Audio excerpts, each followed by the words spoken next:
Oh, man. All right. All right. Clan, we played the Pelicans, not the Pistons. I know. I don't know why I uploaded like that. Because the last time we went live, it was the Pistons. So, it saved the settings from last time. I changed it to Pelicans. I don't know why I did that.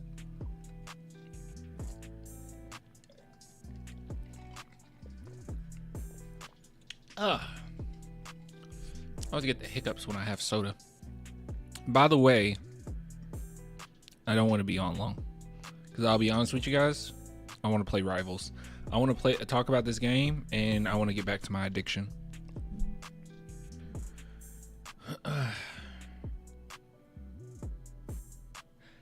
That is probably the most accurate comment I've seen to this day. This is why, like, gosh, man, I don't want to be disrespectful. All right. I don't mean any disrespect. I don't mean any harm, okay? But this comment is the most accurate comment I've ever seen in my entire life. This is why I say don't be fooled by any good performances right now, because, you know, when we actually see him within the system, it hasn't been the best. But RQ says Keldon is back in the role that he was most comfortable in before Wemby arrived, scoring at will on a bad team. That's basically what it is. And I does he play with heart? Obviously. Does he play hard? Obviously. Is he a great teammate? Obviously, right? But he's not a different player, okay? I don't think he's playing better than he's played for the majority of the season. It's just now that he's back in that role and there's literally nothing else but Keldon, can you just run in and get us a basket here and there? He looks good. And that's not going to be conducive to winning in the long scheme of things. Keldon is doing the Tank Supreme.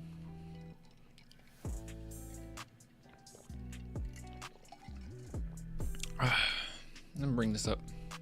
Let's bring up the Spurs game. Spurs ESPN, as we always do. I would like to say that I usually don't gatekeep, but I'm about to gatekeep a little bit, okay? I believe if you're not watching the San Antonio Spurs play, not to say you're not a real fan, okay? You're still a real fan. But I think that we're on different levels, okay? I don't want to have any conversations with anyone about the Spurs and how good certain players are if you're not watching them during this stint of not having Wemby. I don't want to have basketball conversations with you. I'll be honest. I'll just be real. Unless you're watching these games. Because I'm watching. I just think we're on different tiers. I'm not saying you're not a real Spurs fan. I'm just saying there's, yeah. Yeah, me and you are one different levels than Clan. I have no idea what that meant. I became a fan of Spurs because of Wemby. But you're still in this chat. No. You're still on the same level, okay? I'm not saying it matters when you became a fan. I'm not one of those cringy people that's like, oh, if you weren't a fan in 1985. Like, I'm not, no. I don't think it matters when you became a fan. You could have became a fan, this season, right? Earlier this season. All I'm saying is you're like literally in the chat, right? Like communicating with other Spurs. You're obviously you're on the same level as everybody. But if you have not been watching these games, we're on different levels, man. We're on different levels. We're on different levels. I'm sorry. I love this team. You love this team when they're winning. I love this team.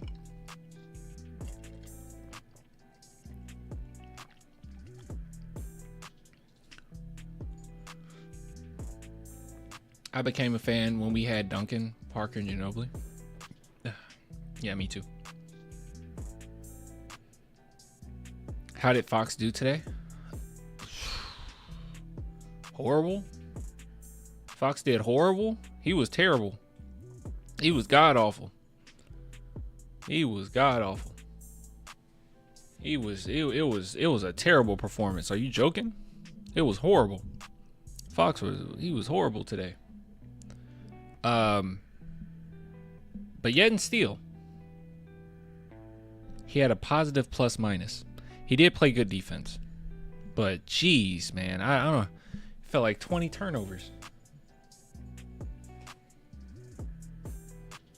Even Castle sucks now offensively.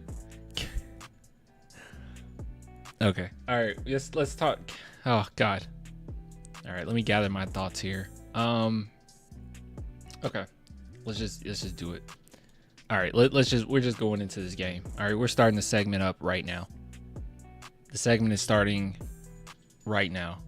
Or maybe it's not. Hold on. Let me bring something up.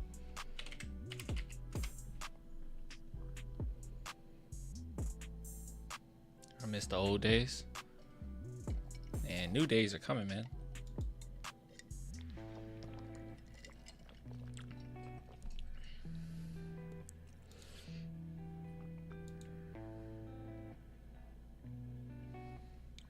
We're back to our old ways again. Yeah. Okay.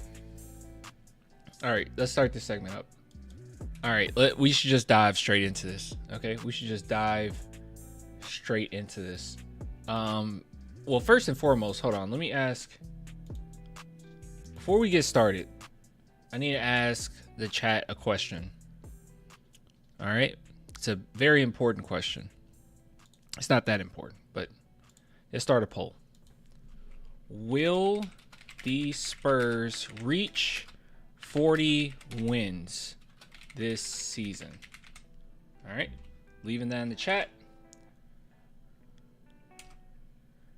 Do with that as you will, and we'll look at the results after the segment. So what I want to do is I'm going to start off with going over the game as always, but most importantly, actually not really even going over the games. Most importantly, just talking about the narrative I've seen around Devin Vassell and the team as a whole, and just how recency bias really bothers me. Okay, it really irks me to no end. And it's always been like this. I've always been bothered by it. It's like a pet peeve of mine. And it's a continuous theme on this channel, right? I mean, we can go back to the Derek White days. It was the same exact thing, okay? So I want to talk about that. We'll take a second to talk about our sponsor, BetUS, as always. So shout out to BetUS for sponsoring this segment. And then we'll take a look at this poll and see what some of you guys had to say about this game. But obviously, as I'm going through this, if anything stands out, you know, I'll respond to it. So this game in particular, do I care about it? Not really, but the Spurs did lay a stinker. They absolutely did. Started off the game very hot, destroying the Pelicans, played phenomenal defense. And to be fair, Pelicans only had 109 points by the end of the game, so it's not like the Spurs were, you know, horrible defensively. But, you know, second, third, and fourth, they just didn't match the same amount of intensity and consecutive baskets as the Pelicans did. So what stood out? Why did we lose? Well, honestly, funny enough, it kind of feels like, I know someone in the chat earlier said that this feels like the old days of the Spurs or whatever, but kind of like this is a team that's not really accustomed to being together, right? Like the Spurs of a few years ago. It's a team where, you know, you have quite a few young guys, but you have some new guys. I mean, this lineup is terrible. I still don't understand it. I don't like Devin Vassell being relegated to small forward when you don't have to. But hey, it is what it is.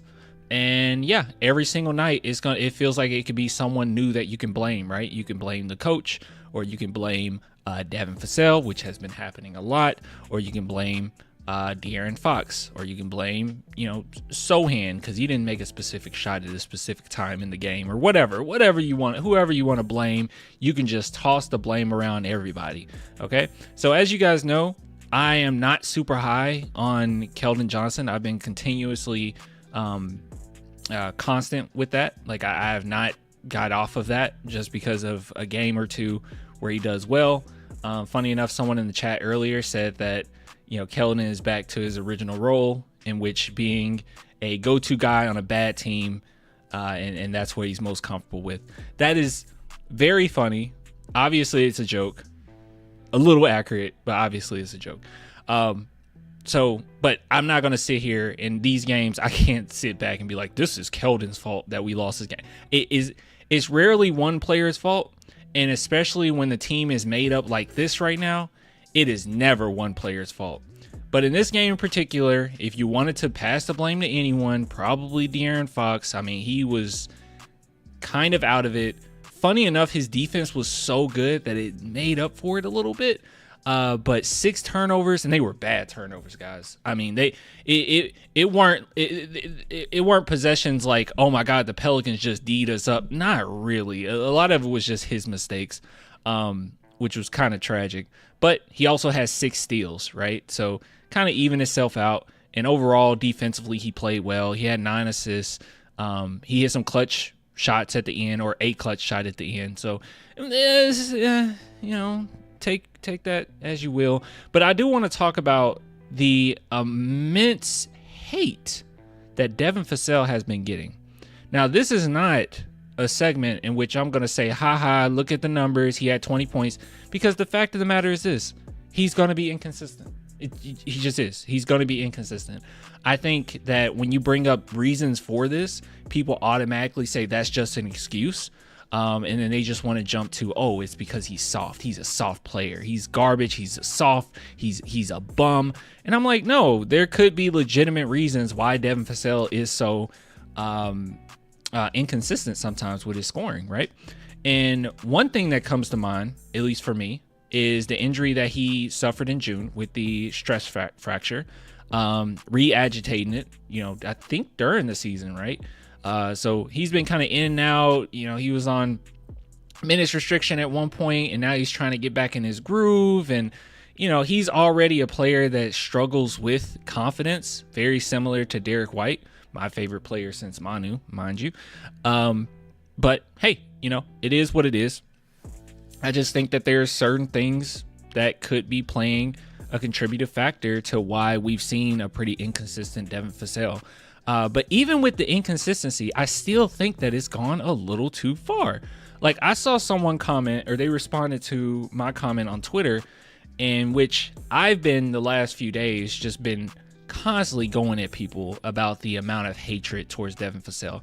If you want to know what I'm talking about, which, I mean, it was many conversations, but the one that bothered me the most, because I was just trying to prove a point when we were going live, how a lot of people are prisoners to the moment, is a poll that I did. I recently did a poll in which I asked, who would you take right now? Here we go.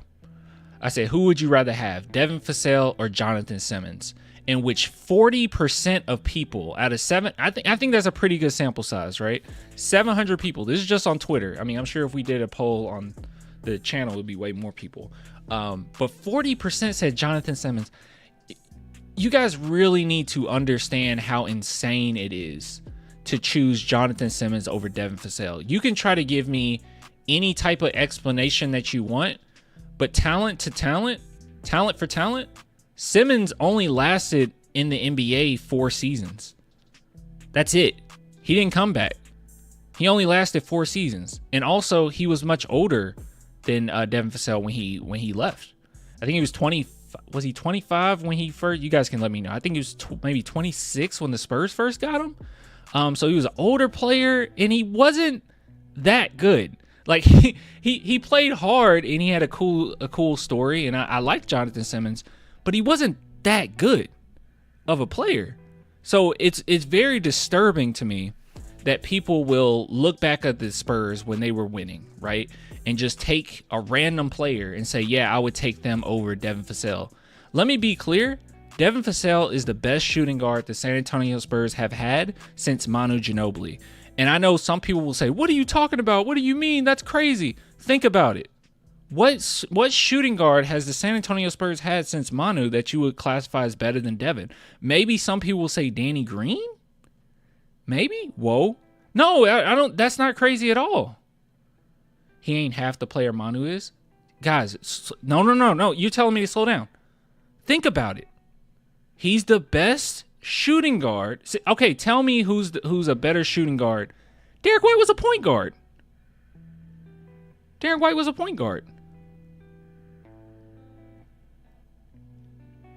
Danny Green, I just said Danny Green. Danny Green is the only one that people would maybe reasonably say that with. But after Manu, Danny Green's very inconsistent after Manu. Like, he wasn't. He's a great role. He was a phenomenal role player. Don't get me wrong, but who was a shooting guard after Manu? Exactly. He's the best shooting guard since Manu. Period.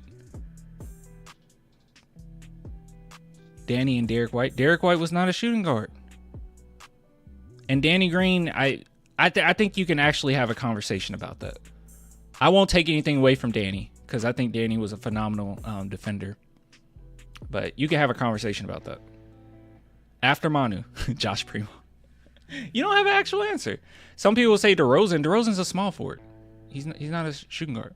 Just think about it for a minute. You'll most people will agree if you actually just sit back and think about it. He's the best shooting guard the San Antonio Spurs have had since Emmanuel Ginobili. I think that. I personally think that. No, I mean, you're just saying no, but like, anyways. Besides the point, okay? I know that that's a strong statement to make, or at least it sounds strong, but I don't think it's that crazy of a take. Marco Bellinelli? No, I would take Devin Vassell over Marco Bellinelli. DeJounte Murray is a point guard, and I prefer Devin Vassell over DJ. DeRozan was considered a shooting guard, small forward. DeRozan is considered a small forward, power forward. DeMar DeRozan position.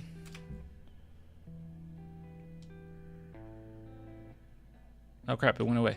You saw it though, right? It said it. It said it.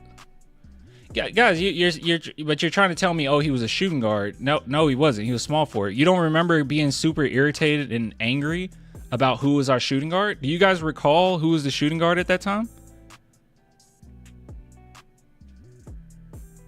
Everyone cried about who was the shooting guard. Are you serious? This guy. Hold on, actually, this would be funnier. It's not a funny situation, but this would be funnier if I brought this up. Where is it? Hold on. Bear with me, guys. I promise this joke is worth it. It's not really that worth it, but this guy. This was the shooting guard. That guy. He was the shooting guard. And everyone was angry about it. I remember, because it was like nonstop. Everyone hated the shooting guard for that team. He wasn't the point guard. What position did they have Bryn Forbes in? That guy. Yeah, this guy. This guy. Who's that? Amadou. Okay, just for context, Amadou, you just became a fan recently because of Wemby, man. I said he's the best shooting guard since Manu, and you said that's crazy. What? But you just started watching the Spurs. Yeah, Bryn Forbes. Yeah, Bryn Forbes. Yeah, there you go. Anyways, just think about it. Yeah, he was the best shooting guard since Manu. Anyways. I think he's a very good player. I think Devin Vassell's a good player. But anyways, what I was trying to say was a lot of people will jump to just saying he's trash, he's garbage, he's terrible, and not really give any reasons that might be the case. I also had some people saying that, well, Clan, the only problem I have is that you expect so much out of Keldon Johnson. But then Devin Vassell has some struggles, and you don't get onto him as hard. And someone also said, well, you said you typically give players 4 years to prove themselves, and then you get more harsh. All that is true, but not all of it is true. The first part, let me address that. First and foremost, I don't expect Keldon to get any better.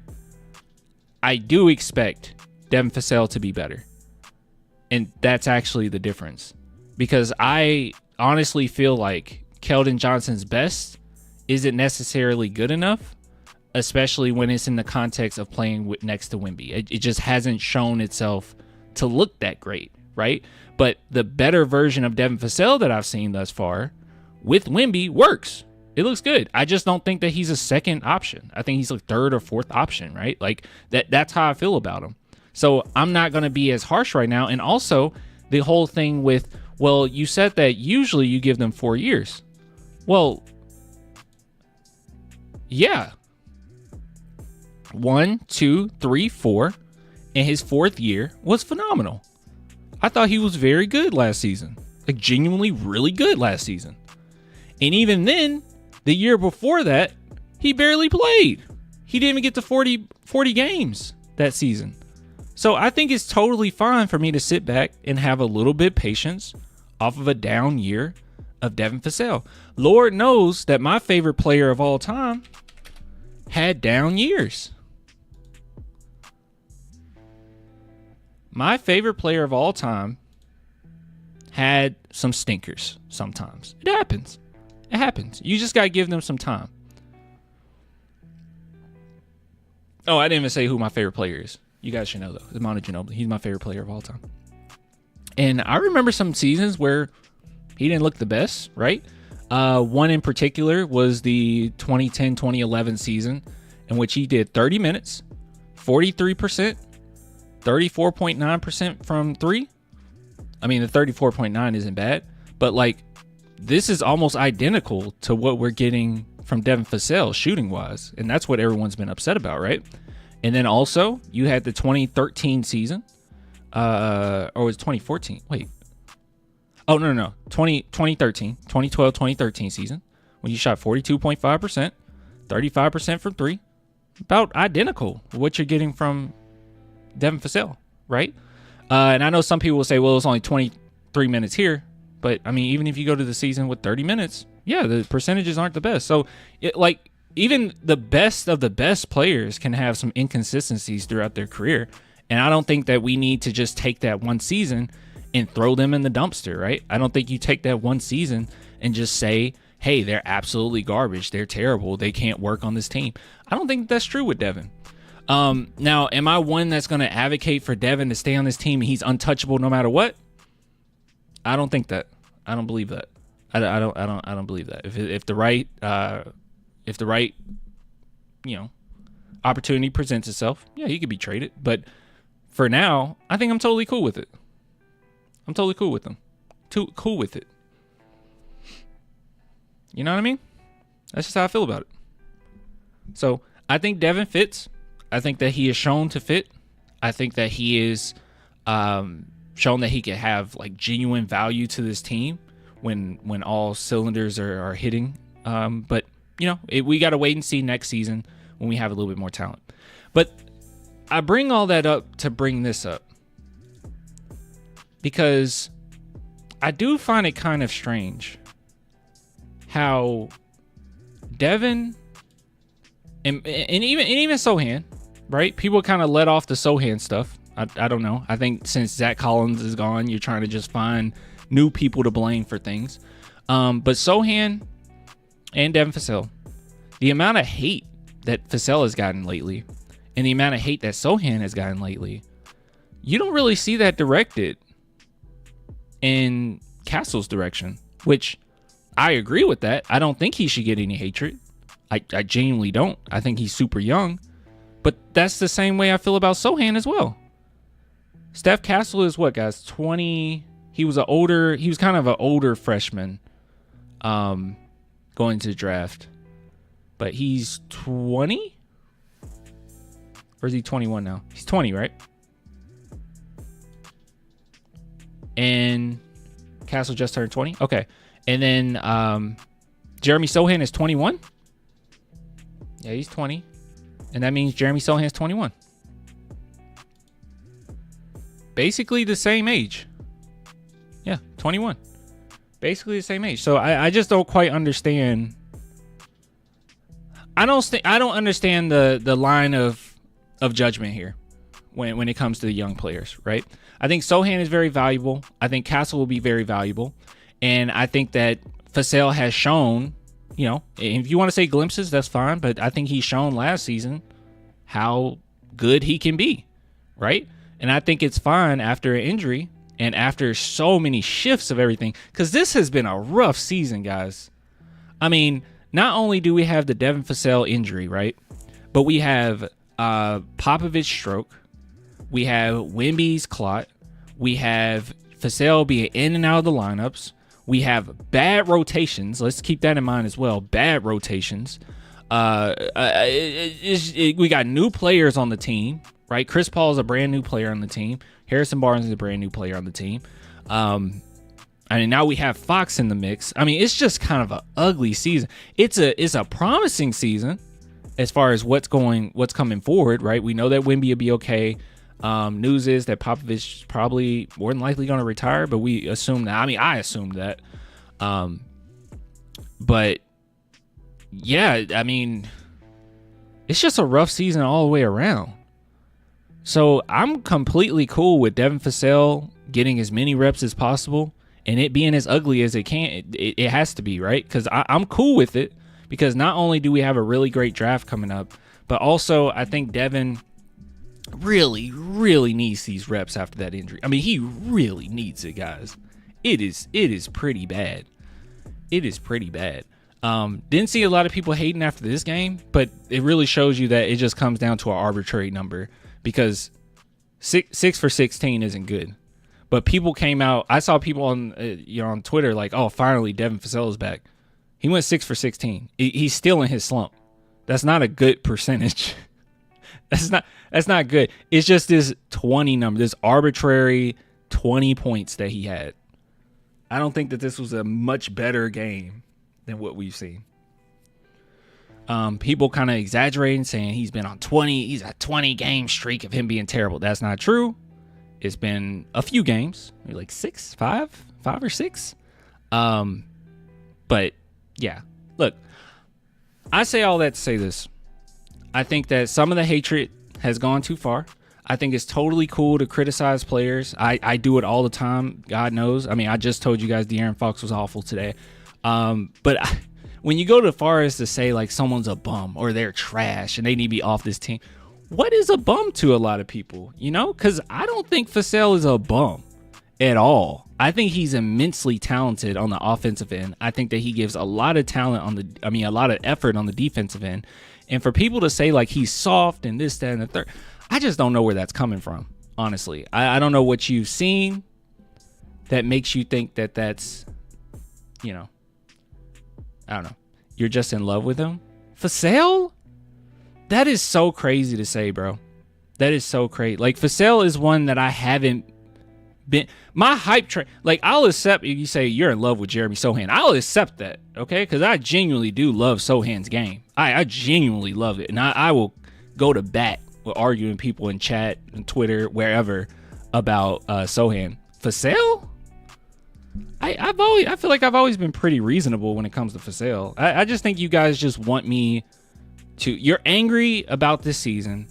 You're angry about the losing, and you want to pin that on somebody, and you want to pin that on Vassell because he's the one that's been struggling, and he's the one making the big bucks, right? Or second highest paid right now on our team, 29. But it's going down to 27 and 24. So it's a pretty good contract. Just is a front-loaded contract. But I'm sitting back and I'm saying, hey, it could be reasons for it. I'm not going to immediately jump to, oh, he's a soft player. I don't believe that. I don't think he's shown that. But also, and maybe it's also a matter of expectations as well, right? So, like, for instance, my expectations for Devin Vassell for the first few years of his career, here, I'll just bring up the stats again. First few years of his career, I actually wasn't that high on Devin Vassell. Like, pre-draft, I was very high on Sohan, right? I was. Before the Spurs got him, before we knew the Spurs were going to get him, before we knew anything, I was very high on him when I was talking about draft prospects that year. I really wanted Sohan. But Devin, I never really felt that way. I thought that he would end up just being kind of a catch and shoot role player, and that'd be that on that, right? That's how I felt after the first 2 years, and I said that's fine. The third year he showed glimpses where I was like, what the heck? Okay, he can create a little bit, and then this last year, it was like, whoa, he can create his own shot and create for teammates at a pretty high clip. it's pretty impressive, especially when he's healthy. And I was impressed. I was like, whoa, maybe my expectations were too low. And now he's having a down season, and my expectations are, kind of in the middle. It's not as low as it was. It might not be as high as it was at the beginning of last season, but it's like right there. It's like right underneath that. And I think that's good enough, as long as he's a third or fourth option on the team. And you got to keep in mind, we're in the middle of a rebuild right now. So being obsessive over Devin Vassell's contract, especially when what players are making today is not even touching what players made back in the Tim Duncan era. Like it's not even touching. It's about to be on a whole nother level, right? So to start comparing his contracts to previous Spurs players, it's just silly, man.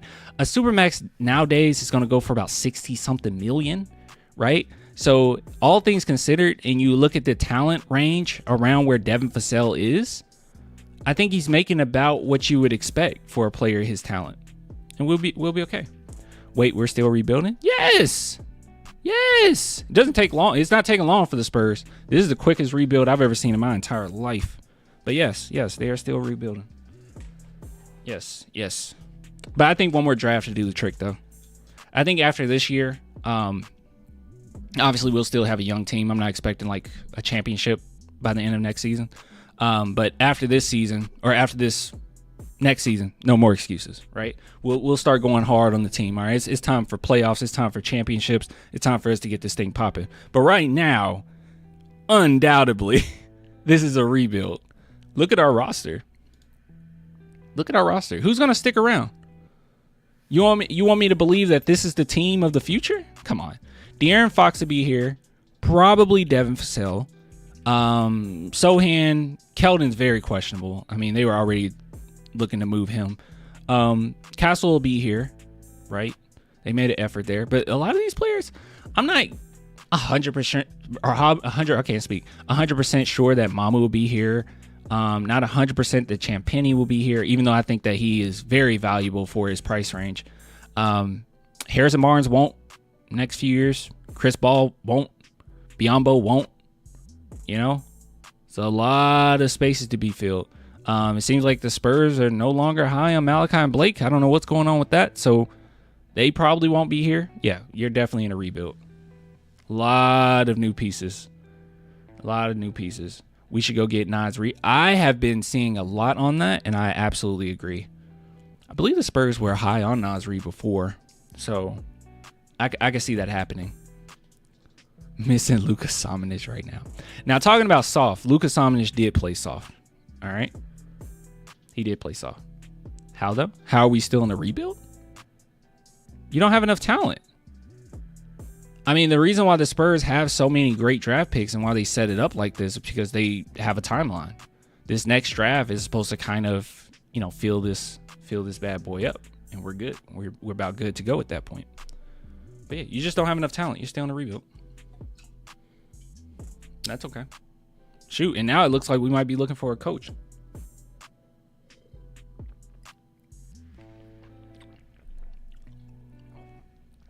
All right. So I'll take a look at the draft. I mean, not the draft. I'm sorry. The chat in a minute. Really quick as always. You guys know we got to talk about today's sponsor really quickly, really briefly. Shout out to BetUS for sponsoring this segment, as they always do so beautifully. So we go to basketball here. I don't think there's anything Spurs related. Got some NBA specials here. We got a Kyrie Irving one. NBA championship futures. Cooper flag. Got a Cooper flag here. All right, so Cooper flag, they're giving them pretty decent chance to go to the San Antonio Spurs. I think as of right now, Cooper flag, there's like a 3%. I'm pretty sure that's how it works, right? It's a 3% chance he goes to San Antonio. A 3% chance he goes to the Atlanta Hawks, right? Or something like that. I don't know. So what? He has probably about a 6% chance to come to San Antonio. I like those odds. But if you wanted to bet on it, 10 to give you 90. I can do the math here. I hate that this little chat with us thing pops up like that. 10 to give you 90, right? And I think that's a fair bet. Place that bad boy. hit confirm. But if you guys are interested in BetUS at all, head on over and use promo code YouTube150. You'll receive 150% bonus on your first deposit, 125% bonus on your second and third deposits, up to $2,000. And you guys are absolutely right. Odds are going to increase. Yeah. It's 4.5% now. All right. All right. We're kind of popping then. We're kind of popping. All right. Good stuff. All right, let's take a look at what this poll had to say. I said, oh my God. Should I ask a better question? Oh, you guys can't see this. Yeah, so I asked, will the Spurs reach 40 wins this season? And we got 94% no. I wasn't expecting it to be that high. I should have went lower. Maybe I was thinking about myself, in which I had us going 44 at the beginning of the season. But wow. Okay.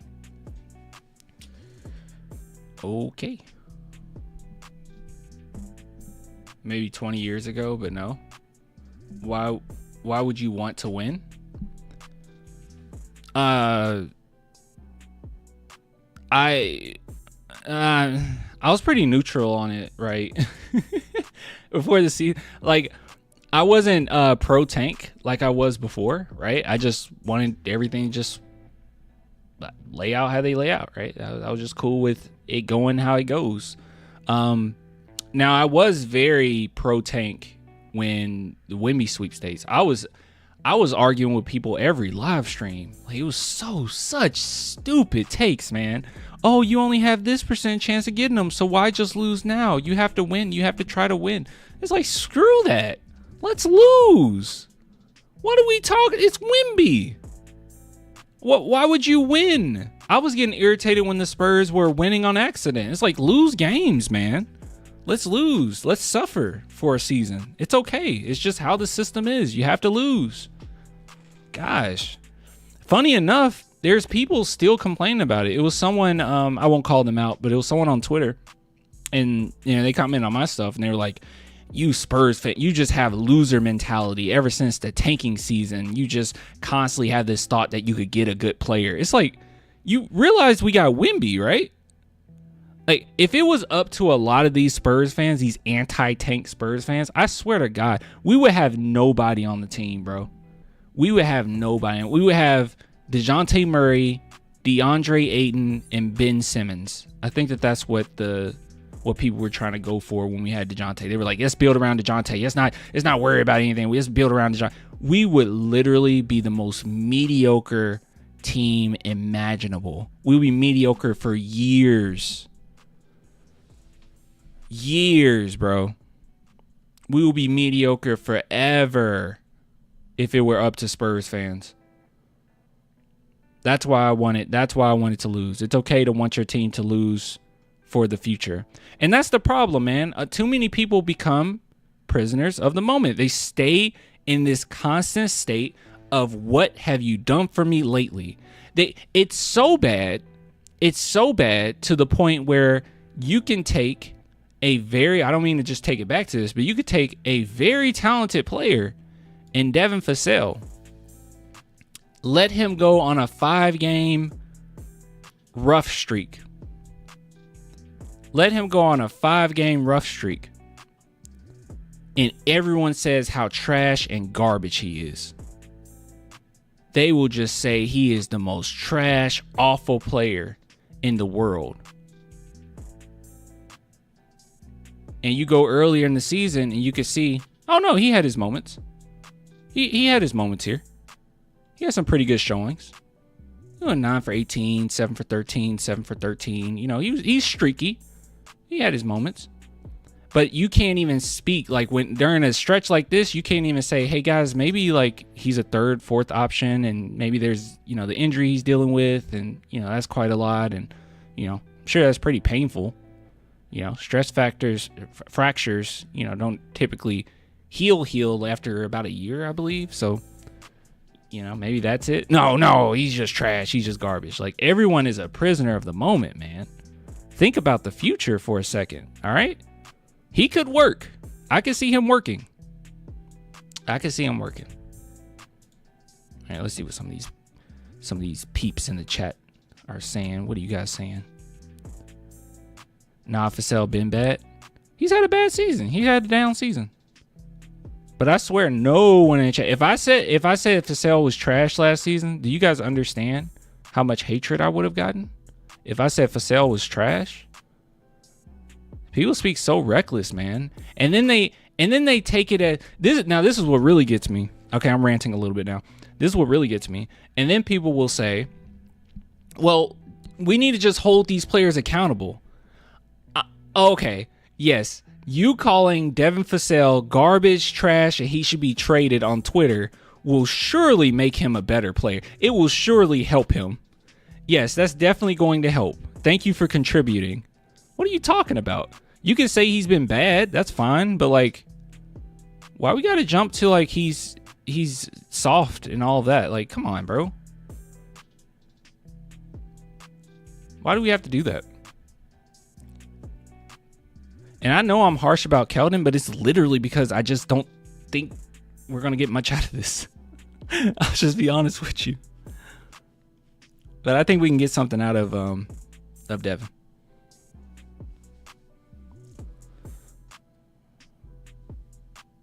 Actually, you know, funny enough, right now, if it were up to a lot of these Spurs fans, Wemby would be the only person on the team. It would be Wemby and a bunch of draft picks on the floor. Just cards with, like, draft numbers on them. And Wemby. I just don't think people can evaluate how talented a player is that well. Or don't really value it, you know? There's no... And this is going to be controversial too, okay? Just like the Manu comment. But right now, there's no rush. Now, if Devin Vassell after next season is, you know, putting up the same, I won't say the same stats because 15 points is fine.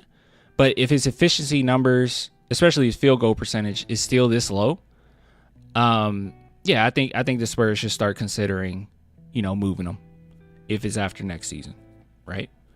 But like I said, there's no rush right now. Who is this player that you're about to dump all of this money into next season that you just surely can't afford anything? Like who? What are we talking about? All the talent pool that we're getting are very young players. Actually, let's look at Spurs salary.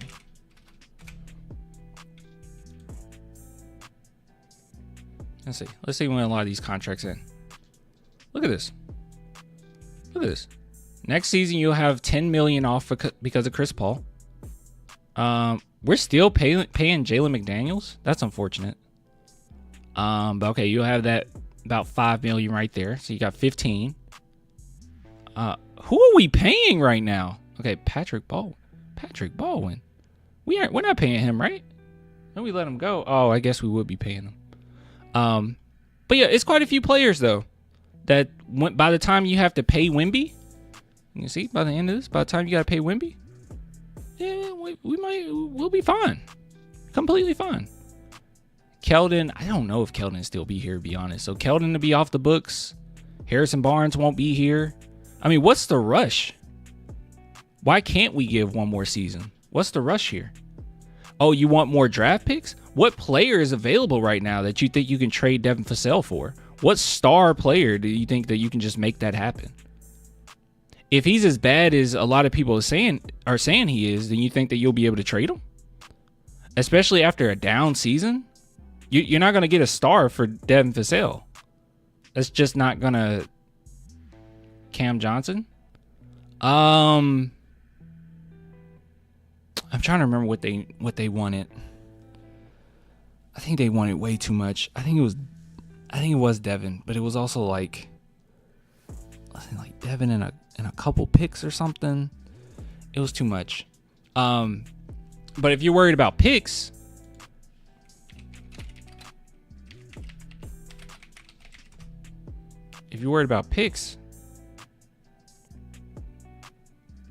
we're good.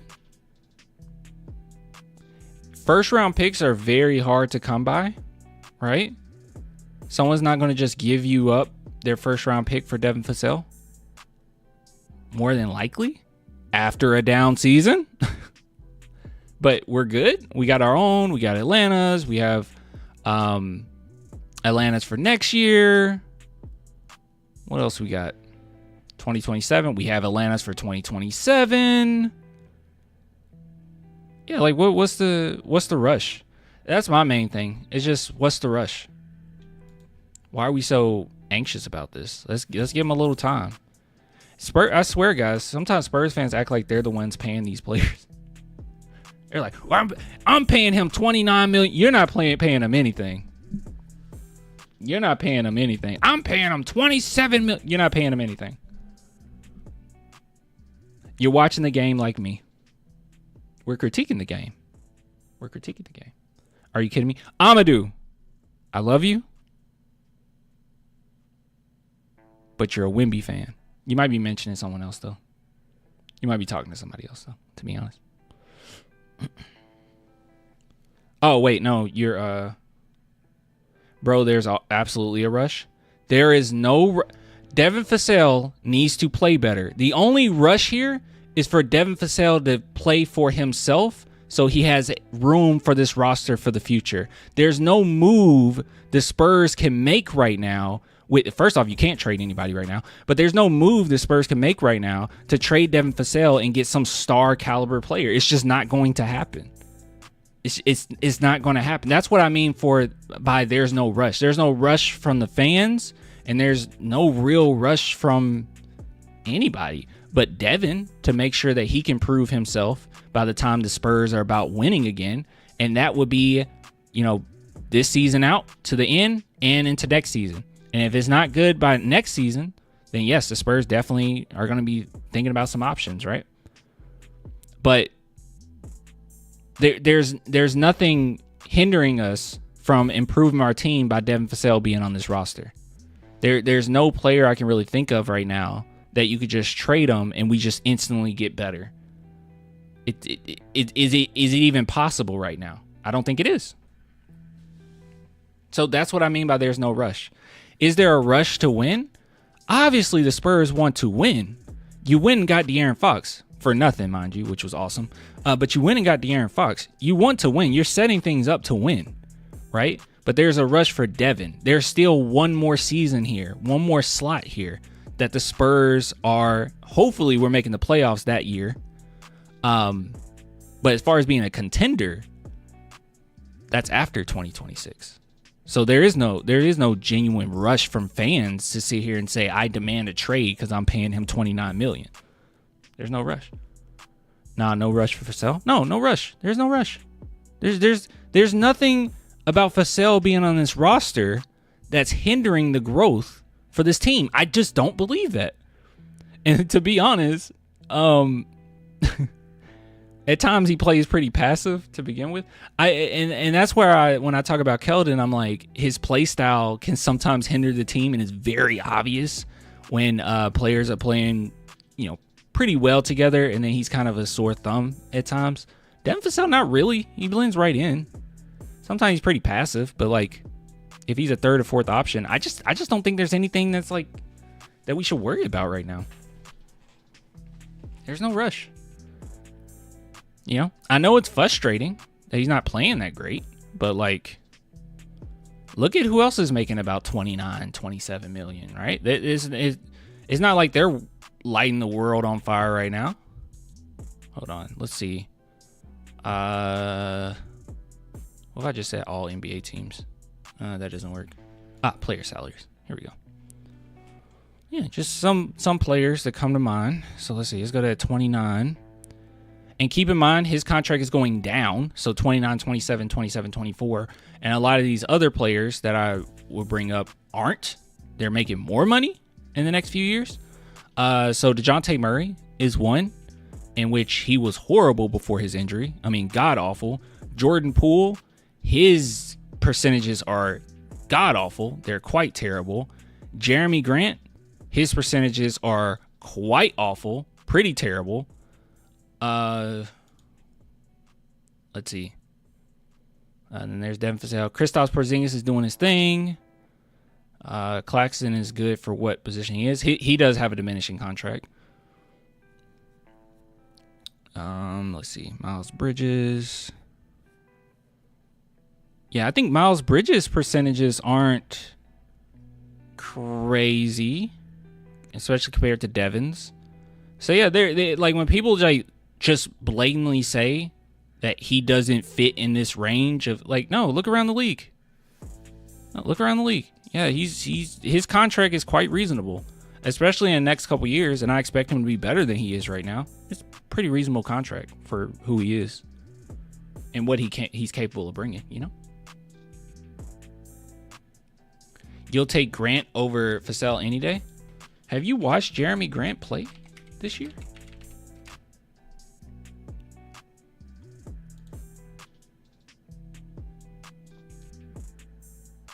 Have you watched him? On a bad Blazers team,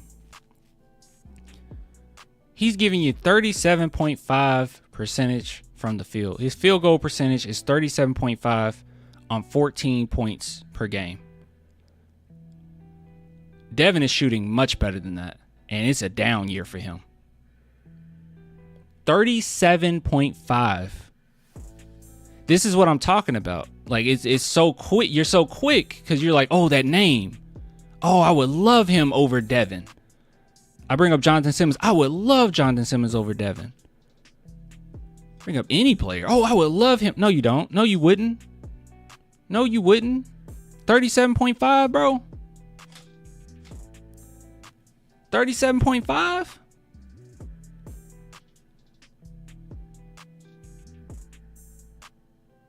Yeah, no. That's what I'm saying. So quick to say, oh, he's worth that money. No, it's just a name. It's just a name. And he's about to make more money in the next few years. It's just the name, bro. It's just the name. People say Jordan Poole. They're like, well, I seen Jordan Poole highlights. Yeah, he got some good highlights. He's not the defender that Devin Vassell is. Not to say Devin Vassell's a lockdown or anything, but he's a pretty good defender. And look at his percentages. Look at this. Look at this. Devin has better percentages. 41.8% from the field.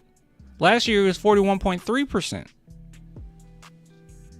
What are we going on about? What are we talking about?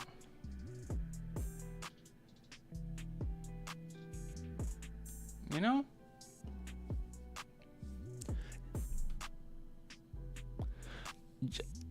J-Mo, Jonathan Simmons is not a better player than Devin Vassell in no capacity. This is just nostalgia, my friend.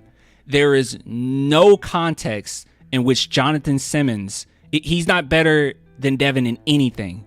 Nothing, nada, nothing. Absolutely nothing. Completely made up. He is not a better player than, why did he only last 4 years in the NBA? Oh, he just didn't get a chance? Stop. Jonathan Simmons is not half the player that Devin Vassell is. It's just nostalgia, my friend. It's just nostalgia.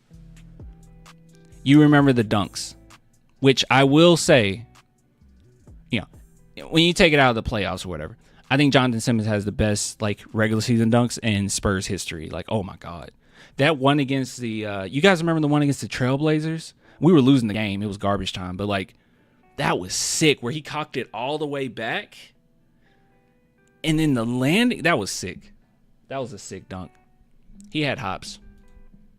He definitely had hops. Maybe you could say he jumps higher. He jumps higher? Is that it? He just jumps higher? Dude, I can't even find Jonathan Simmons on ESPN right now. Nothing comes up. Yeah, nothing comes up. Hold on.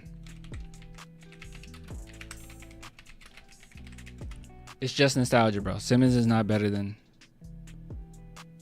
He lasted no time in the NBA. Okay, I can find him here. ESPN has him. Is this him? Okay, they got him. No context. No context in which he's better.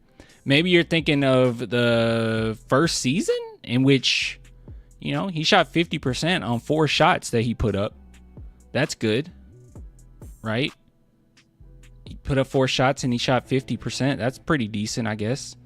14.8 minutes per game and 6 points. That's cool, I guess. And then the next game, like you really believe that Jonathan Simmons could take on Devin Vassell reps and put up Devin Vassell numbers? Stop. Would never happen.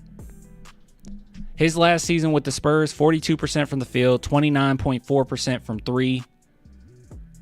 Defense was subpar, right? It wasn't that good. He just played hard and he was athletic. I do like Jonathan Simmons, though. I did like Jonathan Simmons. Anyways. Awkward how those are Sohan numbers.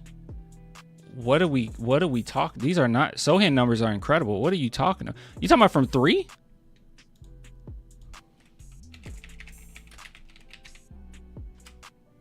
Also, Sohan is a way better defender than Jonathan Simmons and Devin Vassell combined.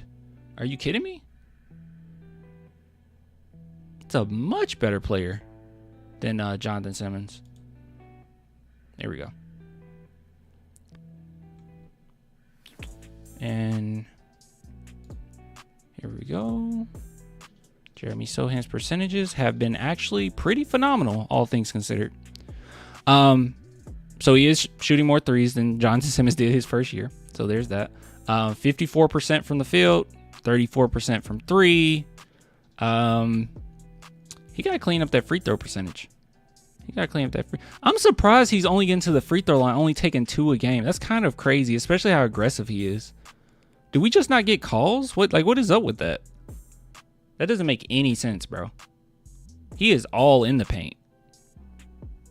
And he finished through contact like all the time. He needs to complain more. I think he should cry more. More rebounds. So he's at 7 from 6 last year. Obviously, assists from all players went down when you add Chris Paul to the mix. Yeah. I genuinely do think Sohan's been phenomenal. Like for what he is and the positions the Spurs have had to put him in, like putting him at center, I think he's been really good. See, we're just making stuff. Okay, now I think you're just trolling me. You guys are just trolling me. Corey Joseph over Devin Vassell. You're just trolling me. I'm not looking up Corey Joseph stats. Screw you guys. You're just trolling me. Phenomenal? Yeah. For what you need from him, for his role for the team, yeah, I think Jeremy Sohan's been phenomenal. I think he's been quite consistent. I think that he has been a very good defender. I think he's been pretty reliable. Yeah, I mean, one of the best, the third best pick and roll scorer in the NBA currently. Versatile defender. Been guarding 1 through 4 quite well, actually. Yeah, I think he's been phenomenal for his role. I think any team would like to have a Sohan. I do believe that. Not phenomenal as in a superstar or nothing. I don't think Sohan to be a superstar, but yeah, he's been great. Yeah, you got to put things in context, I'm not saying he's been like Wemby phenomenal. That's a different type of phenomenal. See, Joe Wisekamp over Vassell. Yeah, just everybody over Vassell now. Sohan, solid player, very solid. Sohan is so replaceable. No, he's not Chandler. Chandler, all due respect, you don't know basketball. If you think Sohan is like easily replaceable, you don't know basketball. Look at the last teams that's won championships over the last several years. Everyone can use the Sohan archetype. Everyone. All due respect, you don't know basketball. If you say he's replaceable, then I don't know. I don't know what to tell you. But sure, let's go ahead and struggle and find another power forward that can do what he does for no reason at all, just because we don't like him. Like, come on, stop it, knock it off. Tavarius, you don't know basketball either. I actually like Tavarius, so I won't go too hard on you. Sorry, he isn't Draymond. Okay, I don't care. I don't care. I don't care what you think. You just told me, like, every take that you've had in the chat has been quite awful, Chandler. Like, every single one that you said is terrible. Oh, and I can see you got triggered here. You said, don't be a box score watcher, Clan, because I've been calling you that, I guess. Yeah, I'm looking at some of your comments. Yeah, all of them have been, yeah, pretty bad, my boy. Pretty bad, Chandler. You're better than that. You just gonna take that? Don't instigate. Me and Chandler cool. Don't instigate.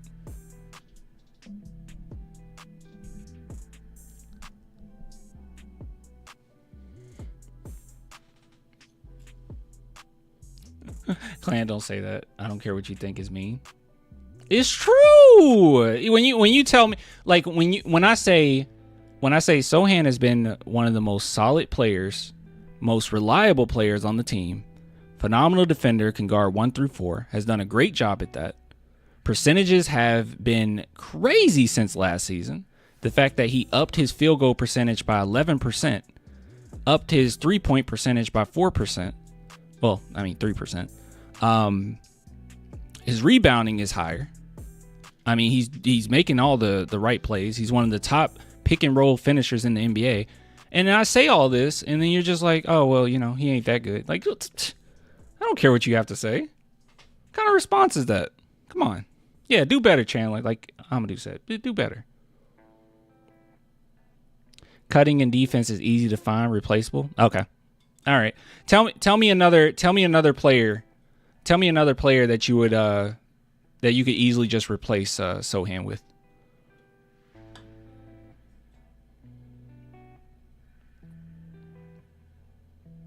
And then tell me how willing those teams are to get rid of that player. Cooper Flag? Wait. No, wait. Hey, hold on now. Cooper Flag can coexist with Sohan. Come on. Naz Reid. No. Wait, Naz Reid isn't going to play the same role as... Sohan? Sohan can go back to his natural position. I'm getting tired of him being at center, bro. We had this man at point guard, and then we had him as center. I'm tired. I need him in that power forward position permanently. I need him starting in the power forward position permanently. All right.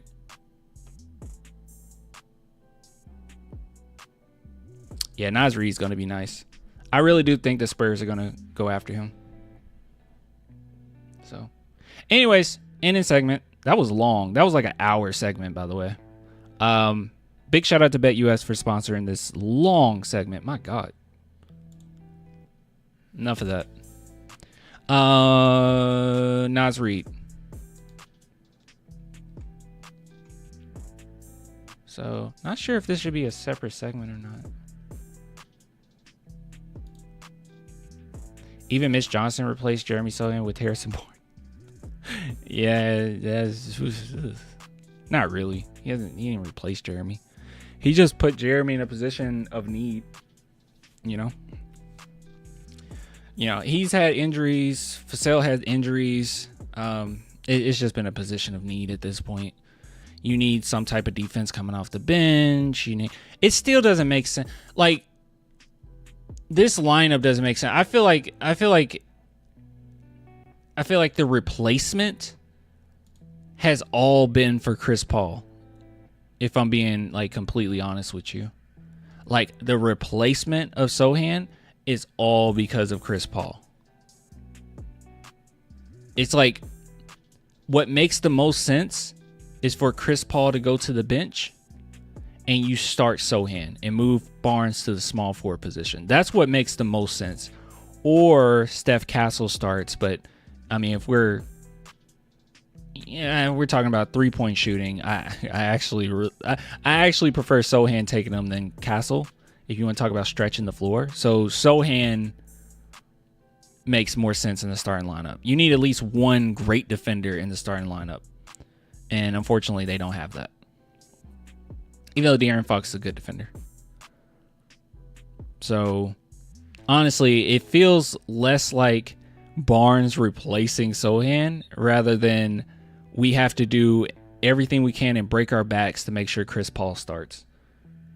Because this lineup makes no sense. I don't care, dude. It makes no sense. Take Chris Paul out of the starting lineup, input Sohan, move Barnes to small forward, and let's get rolling. Oh, yeah, I did see that. Hold on. Hold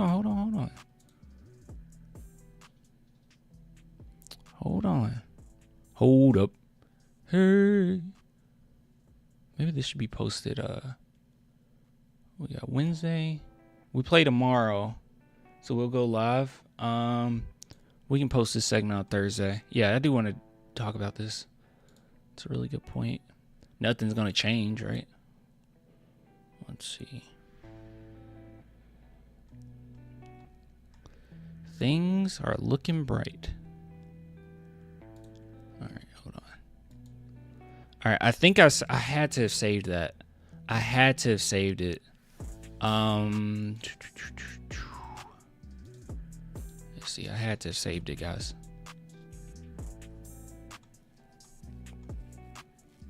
Where is it? Oh, here it is. Whoa, that's a lot of likes. Okay. So, oh wait, let me end this segment. Or, well, we'll keep the poll up. It doesn't matter. Okay. All right. So this is actually some big news. A couple big news. Couple big things, right? Couple big things.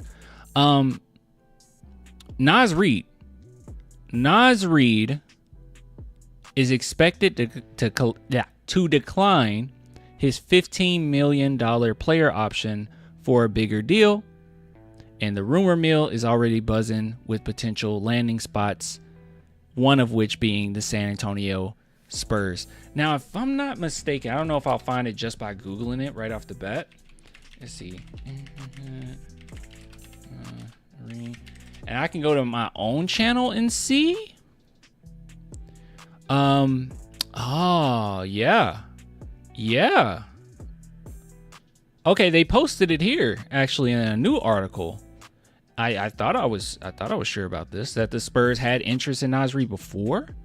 If I'm not mistaken, they wanted Naz Reid, and because they couldn't get him, they ended up just going with Zach Collins. I think that's what happened, right? Chat, real quick, fact check me. When did we sign Zach Collins? Was it 2013? I'm pretty sure this is what happened. Like, the Spurs wanted Naz, and then when they couldn't get him, they settled for Collins. No way Wolves let him walk. He's going to decline his player option. We'll see what happens. 2020, I think. We signed Zach Collins in 2020, 2021, 2022. Okay, maybe I was thinking earlier that they were actually had interest in Naz Reid. Wait, you guys are just putting numbers now. No, I'm not 100% sure. When the heck did we get Zach Collins? 2021 or 2022? Oh, okay. Well, I could be mistaken on this. I could be wrong. I thought that's what it was, though, that the Spurs had interest in Naz Reid. Here, let me check. I'm going to check my own channel because we go over so much stuff.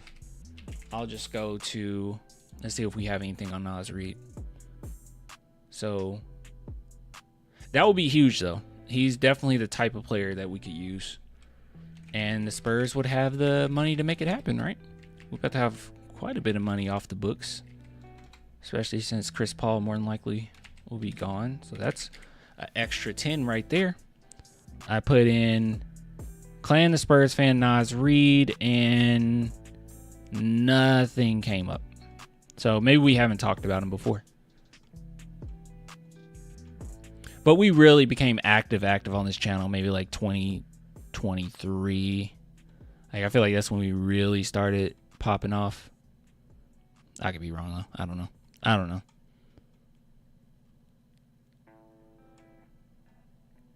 Not sure. Anyways, but he will be a perfect addition to the San Antonio Spurs.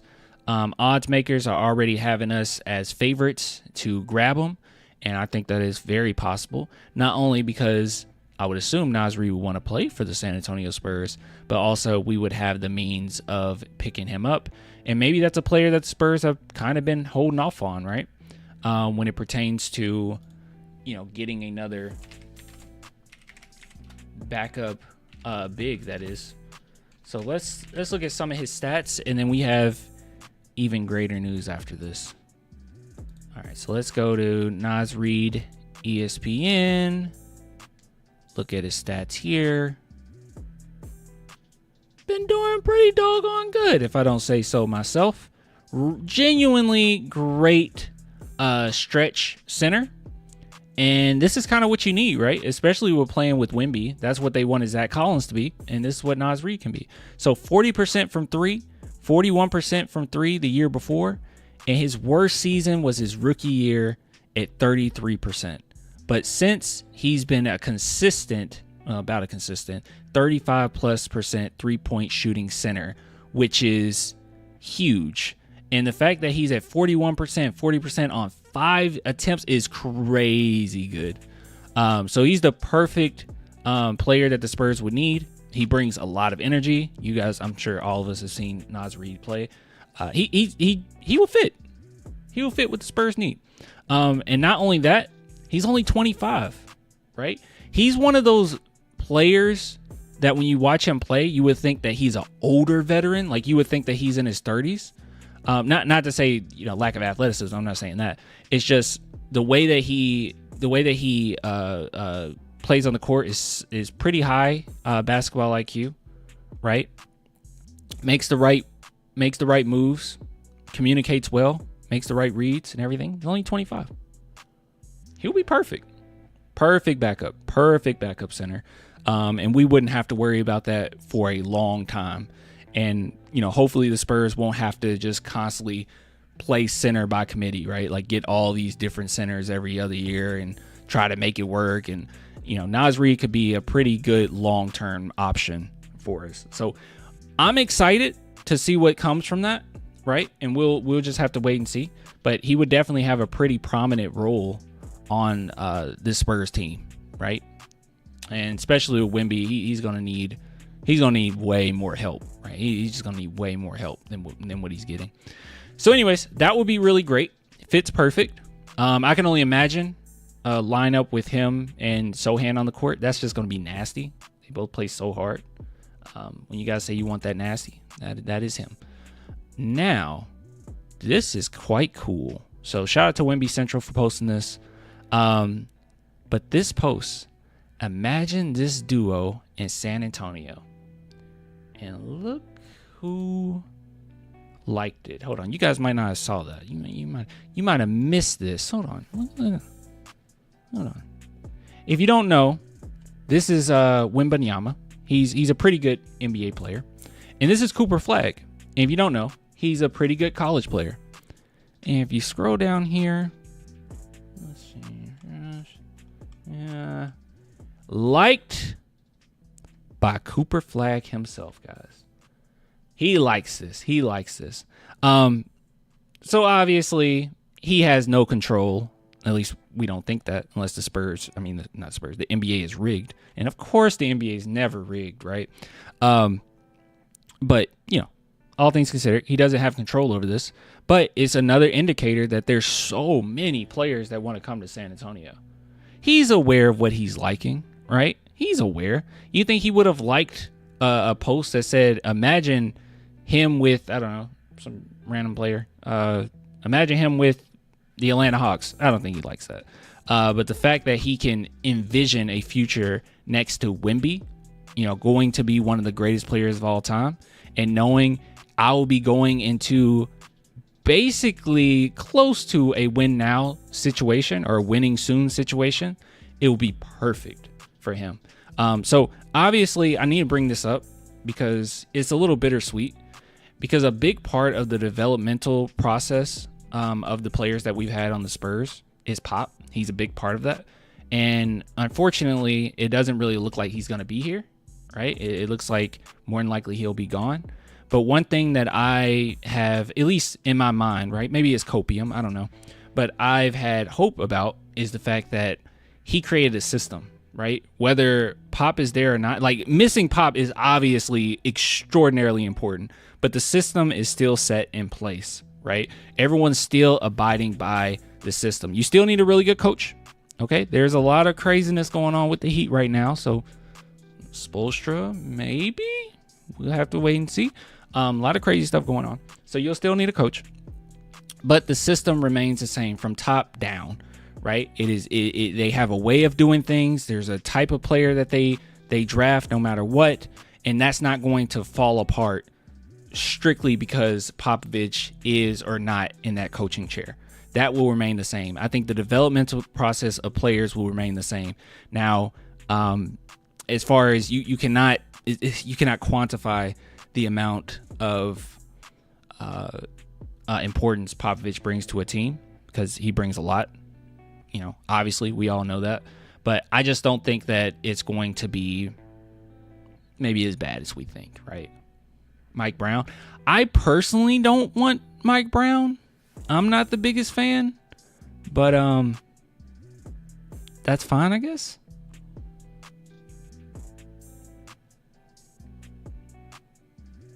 That's fine, I guess. Clan, I'm telling you, it's rigged. We getting flagged, bro. Watch. Would be insane. But yeah, I'm not the biggest fan of Mike Brown.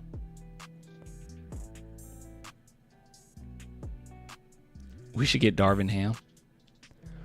We should go after Spoelstra or Steve Kerr. Or Becky.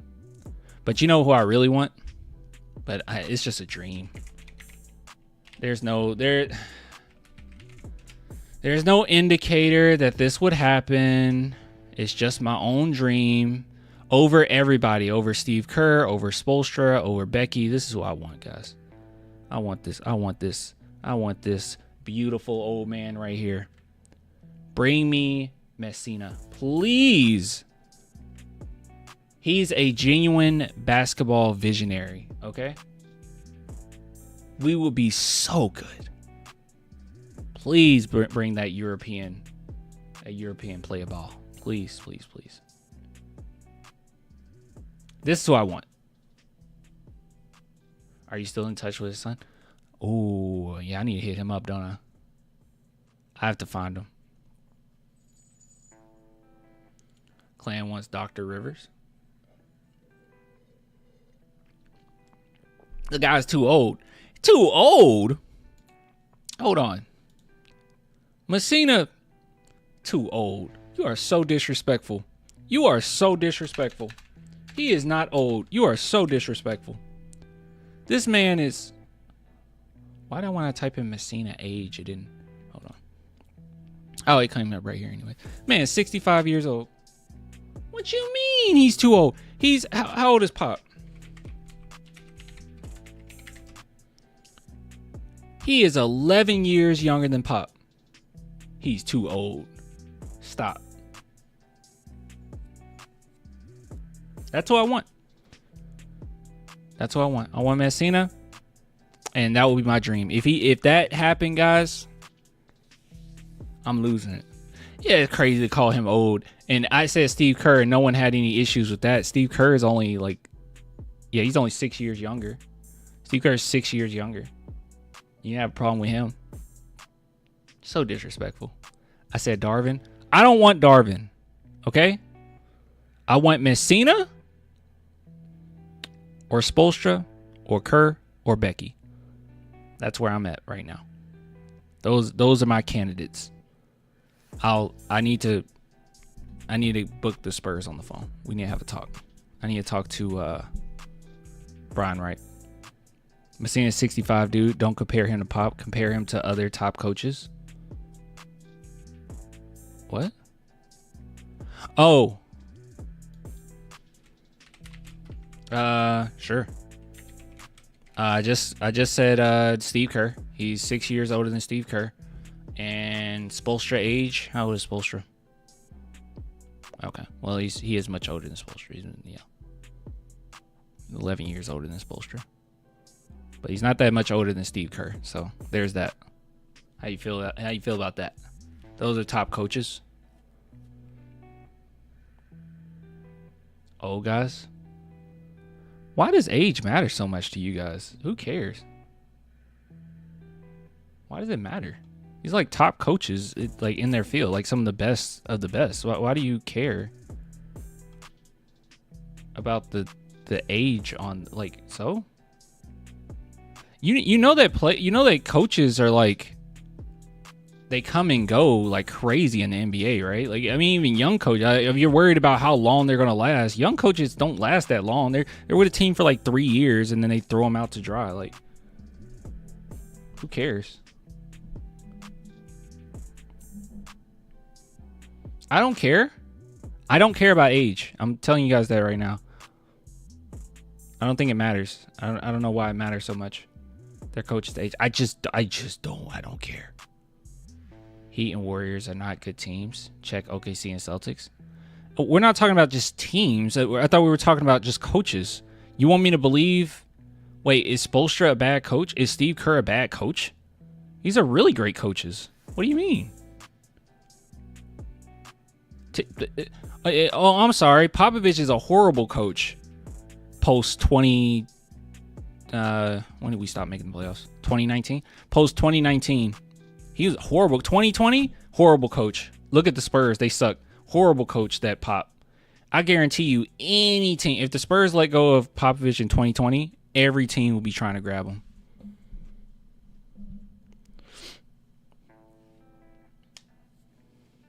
Ugh. Anyways. Yeah, I don't care about age.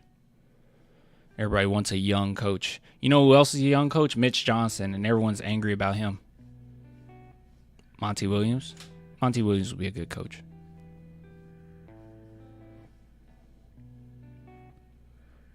Spoelstra almost threw hands with Jimmy.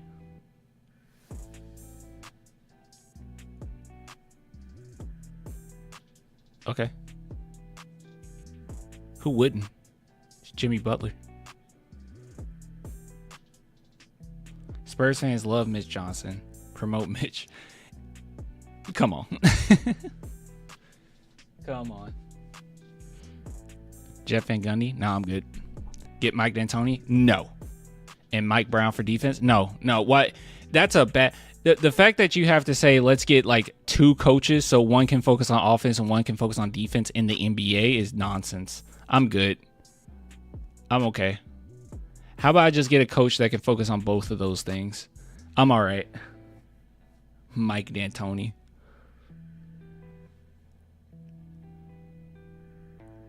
And Mike D'Antoni's whole ideology is based around bad defense. Like, he likes fast offense, and defense doesn't matter as much for him. Because in his mind, it actually keeps the game moving faster. I don't know where I heard that. Hold on.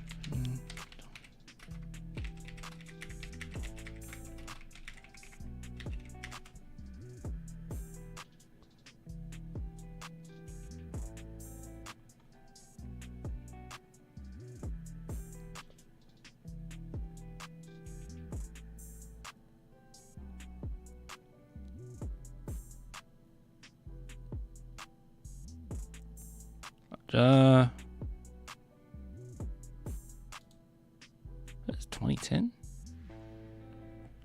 Mike D'Antoni hates neither rookies nor defense.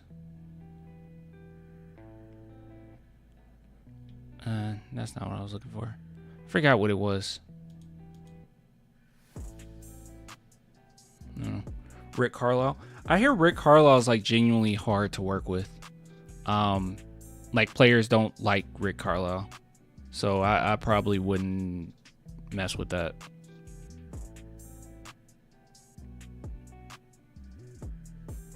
Yeah, I probably wouldn't focus on him. Yeah, Luka hated Rick Carlisle, man.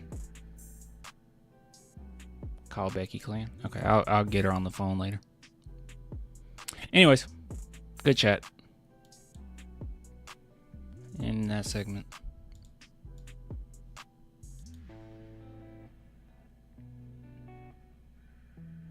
Clan, a former Spurs coach or Spurs player should be the new coach. I don't care about that either. I'll be honest with you, I don't care about any of that. A former Spurs coach, fine. Like I guess I'm content with that. I really don't care about Spurs player being a coach. Just because they were a great player doesn't mean they'll be a great coach. Like for instance, I think Tim Duncan is a horrible coach. I think Tim Duncan was horrible. Steve Nash. Didn't Steve Nash coach?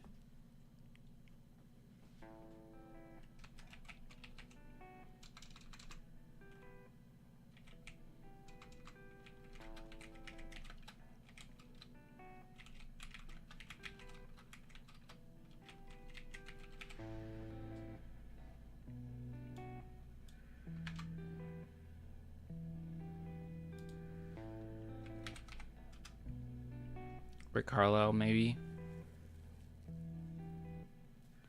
Sean Elliott. Just naming people.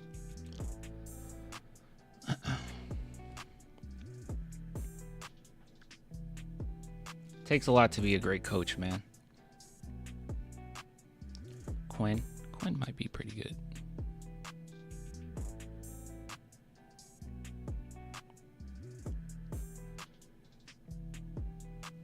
Honestly, you talk about the only former Spurs player that I could think of that I definitely would say yes immediately to is Steve Kerr.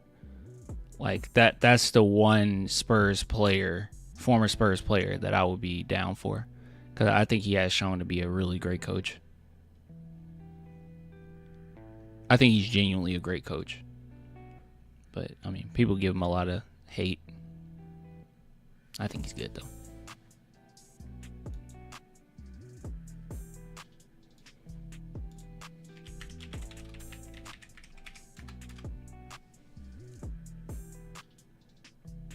Nah, Steve carried by Steph.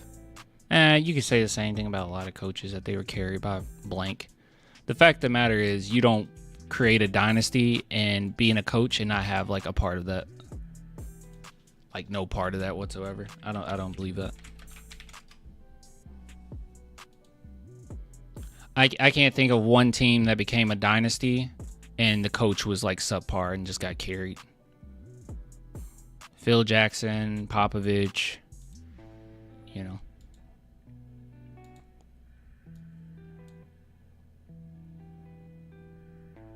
I mean, you literally created a dynasty.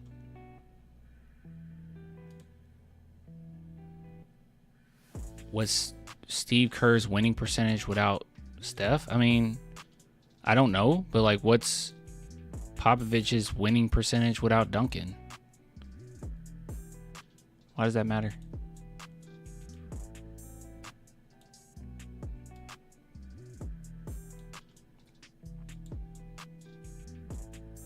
What's Steph Curry's winning percentage without Kerr?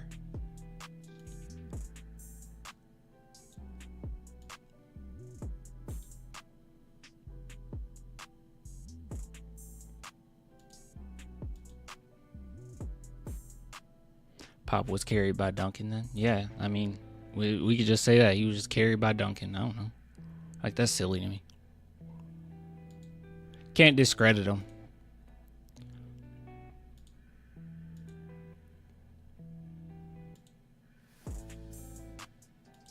And the fact of the matter is this, like, a lot of people say, like, Mark Jackson could have done this, he could have done that.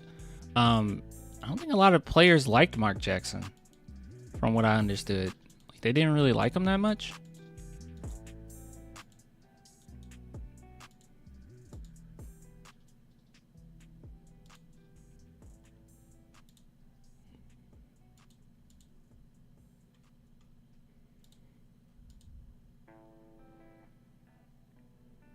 Haven't won anything since Duncan. You can say that. Doesn't mean anything. I just don't think it means anything. What's Duncan's record without Pop? We would never know, because all he had was Pop, and he won many games with him. So it has to be a nice balance. You know, you have to have the talent, but you also have to have the relatable, good coaches to go with it. No, I don't believe any coach can have a dynasty and just be carried through it. And I am a bona fide Warriors hater. Okay, I love to hate the Warriors, just like the rest of you. But I don't believe you have a dynasty without a great coach. I don't think it's possible.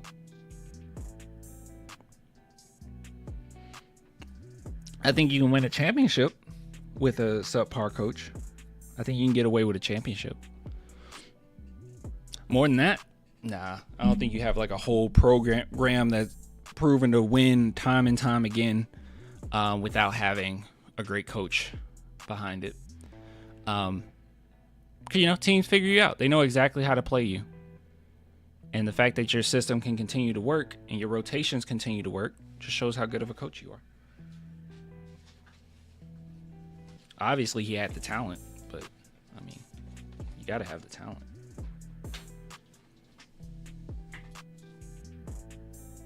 Still, I believe sometimes Pop is overrated.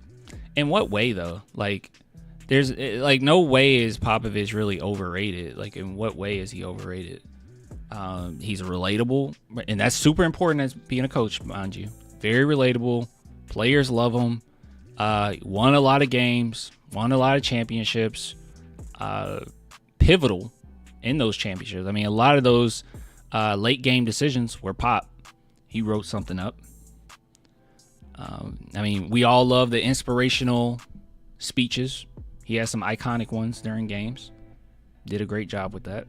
Knows what buttons to push. I mean, some of the best coaching performances I've seen has been with like Pop. Like when we went against, you guys remember when we went against the Houston Rockets and they were giving James Harden every single call, and no other team did this. Pop literally had every single player show their hands. I know it's silly, but show their hands when they're guarding them. That was crazy, and he struggled quite a bit with that. At least we had some success. I mean, we beat the Rockets in the playoffs, but yeah, like that was brilliant to me. That was something that you weren't seeing any other coaches do or get their players to do. Just something about Pop, man. Nothing overrated about Pop. Phil Jackson overrated. Phil Jackson's only overrated because of how he discredits Pop. Like I don't like how he does that. He discredits Pop all the time, or he did that. He used to do that. But Phil Jackson, I don't think he's. Even though I hate to say it, it hurts to say it.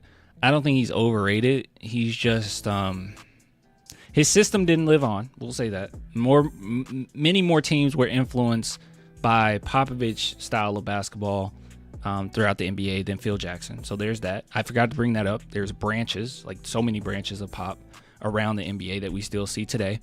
And we're going to see for years to come. A lot of the coaches that you guys mentioned that you want on this team were under Pop. Coaches vouch for Pop, and they say how great of a coach he was and how much they learned under him. So there's no, I don't think there's any category in which he's overrated. Phil Jackson, I think he was a really great management of personalities, right? I don't think Pop will really put up with that too much. And that's part of the Spurs system, is not like getting questionable players on your team. But Phil Jackson was really good with that. But yeah, I just don't think you win any, or you create any dynasties without being a great coach. So Phil Jackson was definitely a great coach. Very chill coach. Very chill personality. All about the business. Yeah, he's a Pop hater. He's jealous of Pop. That shows you how good Pop is. Phil Jackson went to the Bulls, had Michael Jordan, greatest player of all time. Went to the Lakers, had Kobe, one of the greatest players of all time. Had Shaq, one of the greatest players of all time. Was given a lot of talent throughout his career. Pop, at times, even though his stars aged, he still managed to win 50-plus games, right?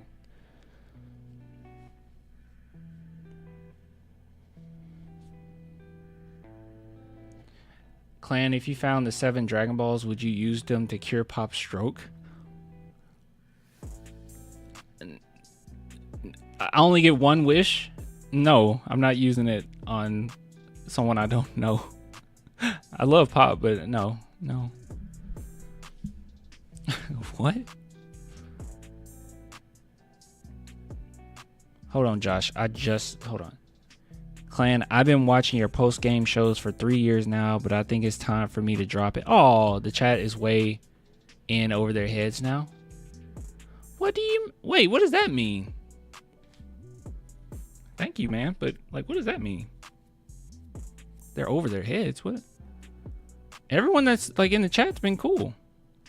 There's a few bad takes here and there. But, you know, we all have some silly takes. They always come back for more. I say they're wrong, and they always come back for more, you know?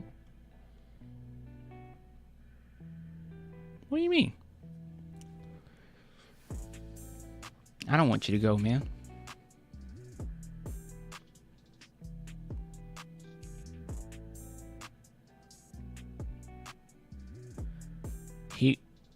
He will leave Warriors when Steph retires because he will be exposed. That's a statement.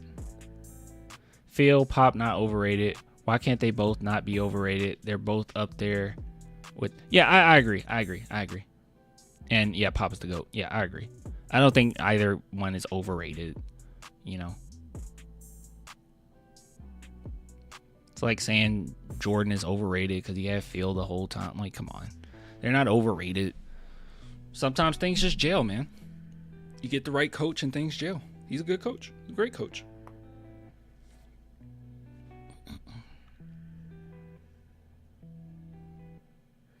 Clan, we really underestimate the other teams. What do you mean? Pop's a great leader, for sure. Chris Paul played well tonight. We didn't even talk about Chris Paul, did we? That's probably wrong on my end to do that. I don't think I have the stats up anymore. Oh, yeah, I do.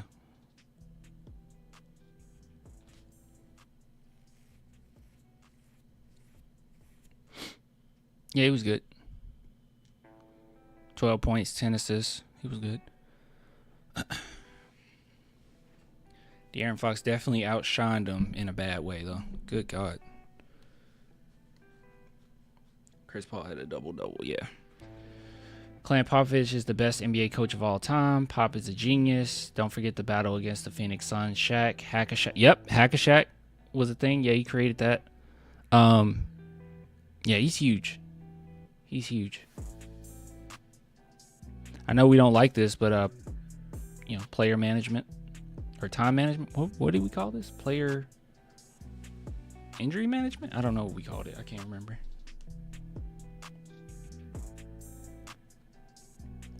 Don't worry, Frank Vogel's on the way.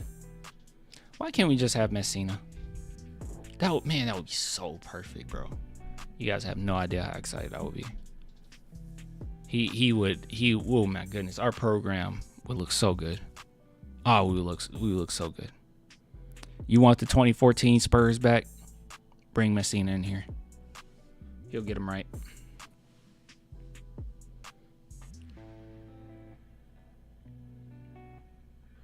I'm commenting to the person who said that Castle should be in instead of Paul. Castle makes too many mistakes. Paul needs. So okay. So as far as starting, I think Chris Paul should be out of the starting lineup. But yeah, Castle has made a lot of mistakes, like a lot recently. I don't trip about it because he's young, and I think we should take the same approach with quite a few players on this team. But yeah, he's been rough, man. He's been real rough. He's been real rough. But it's not like we're winning these games, so I don't care if he gets more minutes or not. Let him get his reps. We can make mistakes. But I guess that's unfair to the other guys if he's not stepping up. But I don't know. I personally don't care. I'll be okay with Castle, going 1 for 40 in a game. Like, honestly, as long as you're getting your reps, I don't care. And I want Vassell to get him any reps as well because I need him to get out of this slump.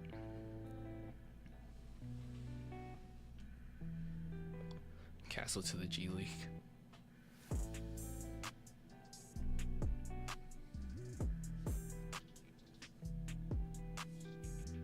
Just 209 days till Wemby's back. It's that long? Oh, by the way, guys, got some big. Well, I mean, it's not big news yet, but I told you, as far as me going to Japan, talked with an ALT company, getting an interview next week, so that should be exciting. We'll see how that goes. I got some other options too, as far as getting there, but dude, can you imagine the setup? Can you imagine setup? I probably won't bring this PC. It'd be too much to bring. I'll have my laptop, a gaming laptop.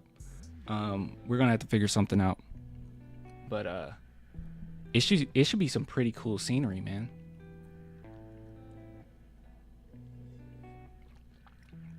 But I'll be visiting Japan in July, and then I'll be. The idea is to move there next year, so like next April, March or April. So. That's the plan. Got to figure out how to get Mikasa there. Got her going to the vet for a plethora of different things so they can have the paperwork right for that. But as far as having an apartment, I might have to find my own apartment, which is going to be really difficult to do. That allows cats. It's going to be very difficult to do. So it might end up being a situation where I'm there for a while and then I come and get her. I don't know. Need to get on that Japanese streetwear? No, you just wait, my friend. Clan the Weeb Spurs fan. I am a Weeb. That is very true. I mean, look at this. Look what I got here. Girlfriend made it for me. Look at it. It's Pun Pun. It's Pun Pun. Isn't that cool? She stuffed it and everything. Gave him his little scarf. Isn't that sweet? It's pretty dope.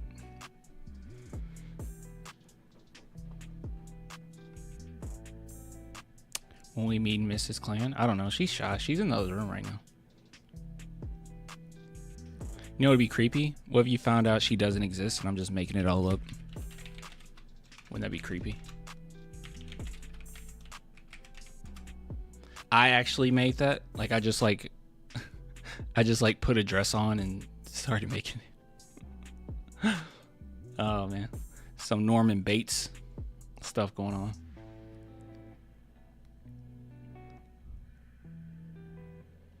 I go get her and I just come back with a wig.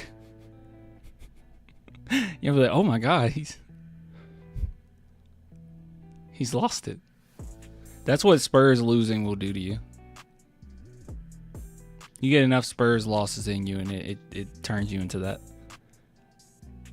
I was trying to make sure nothing inappropriate was on here because there's some crazy panels on Good Night Pun Pun. Look, Good Night Pun Pun. Good Night Pun Pun. Oh yeah, Sami Pun Pun.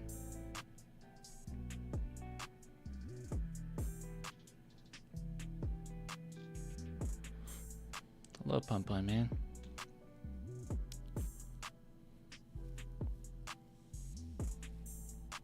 I don't look like Derek White. It's time to move to Europe or something. Why? I kind of do. Texas is so lame. Been here all my life. America's depressing.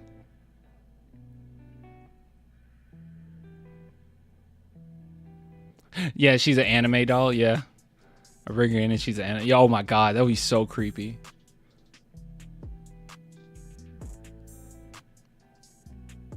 Nah, USA is where it's at. All right, that's okay. I might look into Europe after a few years in Japan.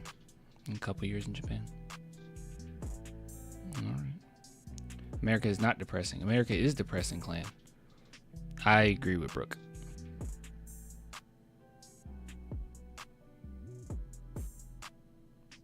I've traveled a lot. I'm glad to live here. Oh, in U.S. Okay. Got you. Sorry, Chris. I thought you were the one that said you should go to Europe. I was curious where you were in Europe.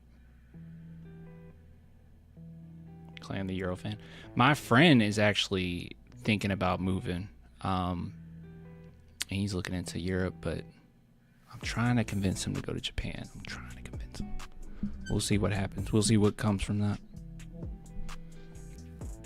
That would be nice. Europe better.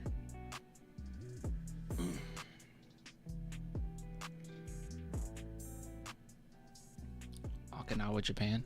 I don't know about Okinawa, but I never been there, obviously. It seems very pretty, but it also seems very Americanized, but maybe that would be good for, I don't know. Let me be there for a minute. And maybe I'll be like, I don't like Japanese food. I want to go to Okinawa, because there is an opportunity to be there too. But it's very much so like Americanized. But that might be good for me. I don't know. It's so pretty. It's so pretty. That's so pretty. This right here, this looks like Florida.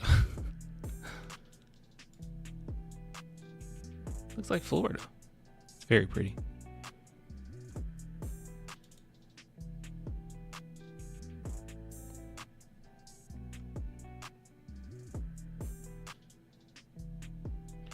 Yeah, I gotta go too. Let's see, 11:45 p.m. Woo! I gotta go. I want to go play Marvel Rivals. I will get with you guys later. Book tickets to Fuji in advance.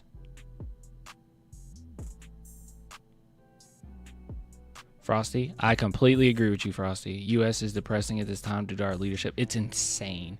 Stuff on Medicaid today. What? That's just, yeah. I don't know. If I talk about it too much, I get upset. I'm not gonna. I won't rant to you guys. You already know what's going on. It's crazy. All right, y'all. You have a good one. Everyone have a good night. I will see you next time. I'm gonna get on Rivals and then go to bed. Got work tomorrow. And then we'll talk after the game. Oh my goodness, wait a minute. The game is so... Oh man. The game is really late tomorrow. Who do we play? Do we play Houston? Oh god, that's gonna be such a late game, bro. I'll be here. God, that's late. 8:30, that's so late. All right.